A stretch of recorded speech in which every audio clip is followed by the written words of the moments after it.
Hello and welcome to this lecture series on expansion and empire. We're going to begin by talking about manifest destiny.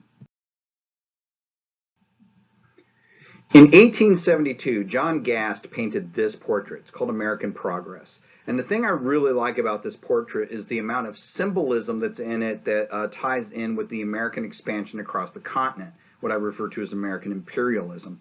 Right? Everything about it kind of jumps out at you. You see, like, for example, on the right-hand side of the painting, it's very light. Now, if you look at a map, the right-hand side is east, right? So that is the civilized, industrialized east. And if you look to the west, where they're moving to, it's dark and foreboding and uncivilized.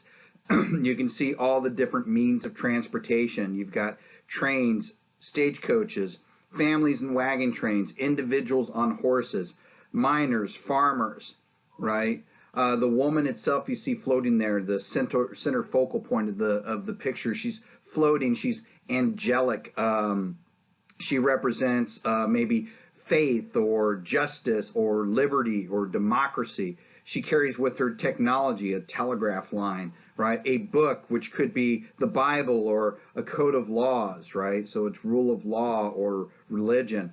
And then, of course, you see on the far left there, everything being pushed further and further west, the Native Americans, the buffalo, and even one very defiant looking bear.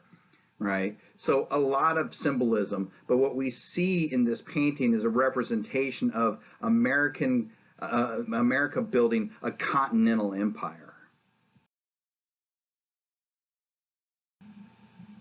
So one of the questions then that comes up is, do we call this move across the continent expansionism or imperialism? Well, I'll call it imperialism, and I'm not going to call it imperialism because I'm trying to put a negative connotation on it. I'm just trying to fully capture exactly what has happened here. Here's a definition of expansionism. Expansionism can best be defined as a policy or practice of territorial economic expansion of a nation. Now, the American spread across the North American continent does fit that criteria, but there is more to it than that. The United States did not span across an empty moonscape, right? This area was already occupied. So when we take a look at the definition of imperialism, we kind of get a more complete picture. Imperialism can best be defined as a policy, practice, or advocacy of extending the power and dominion of a nation, especially by direct territorial acquisition or by gaining indirect control over the political or economic life of another area. And that political life is what's key, right? It wasn't just bears over there, right? That one defiant bear from the portrait. Bears don't have politics, but the Native Americans did. The French or Spanish or then Mexican settlers that lived there prior did, right? And so we are going to influence their political life, which by definition is imperialism.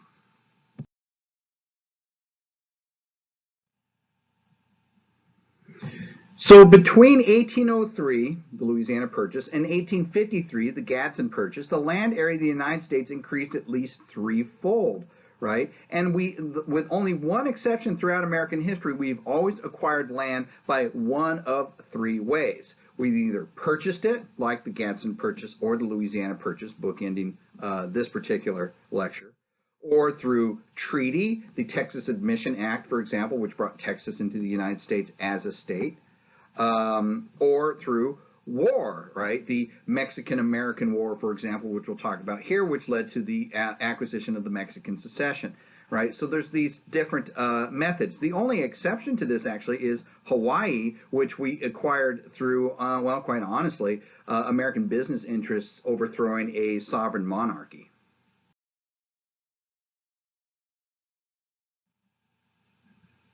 From our very inception, we had designs on creating this continental empire. I think a great example of this is if we take a look at what John Adams wrote on what he thought was going to be the day after Independence Day, right? The Lee Resolution of July 2nd, 1776, he felt would be the day that we declared independence and we would recognize. It turns out being the day after when the document, the Declaration, was adopted, right? But this is what he wrote Abigail on July 3rd. He said, yesterday, the greatest question was ever decided which has ever been debated in America. A resolution was passed without one dissenting colony that these united colonies are and of right ought to be free and independent states. I am apt to believe that it will be celebrated by succeeding generations as a great anniversary festival. It ought to be commemorated as a day of deliverance by solemn acts of devotion to God Almighty. It ought to be solemnized with pomp and parade, games, sports, guns, bells, bonfires, illuminations, and partying at his house.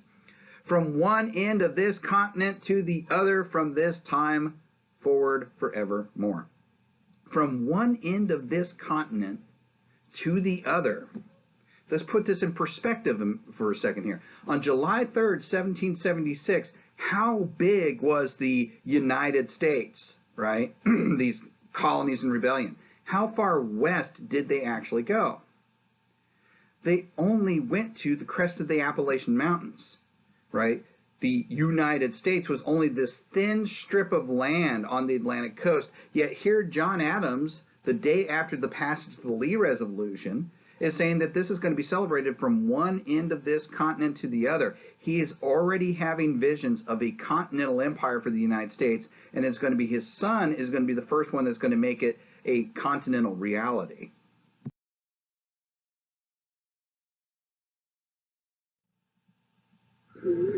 Now, today we call this manifest destiny, right? The term itself was semi-coined in 1839 by John O'Sullivan, who's the editor of the United States Magazine and Democratic Review.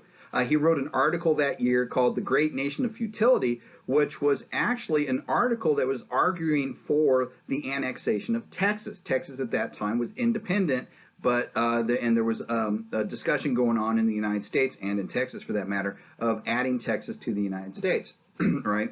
In this article, he says, the far-reaching and boundless future will be an era of American greatness in its magnificent domain of space and time. The nation of many nations is destined to manifest to mankind the excellence of divine principles, to establish on earth the noblest temple ever dedicated to the workshop of the Most High, the sacred, and the true. All right? Destined to manifest itself, right? From that we get manifest destiny. By definition, it is the belief or doctrine held chiefly in the middle of the latter part of the 19th century that it was the destiny of the United States to expand its territory over the whole of North America and to extend and enhance its political and social and economic influences, right? When we take a look at the words itself, it all kind of makes sense. When we take a look at the word manifest, it means it's evident, it's obvious, it's plain to see.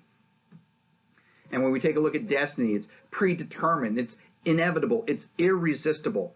We are destined to manifest ourselves across this continent, right? So where do we get these ideas from?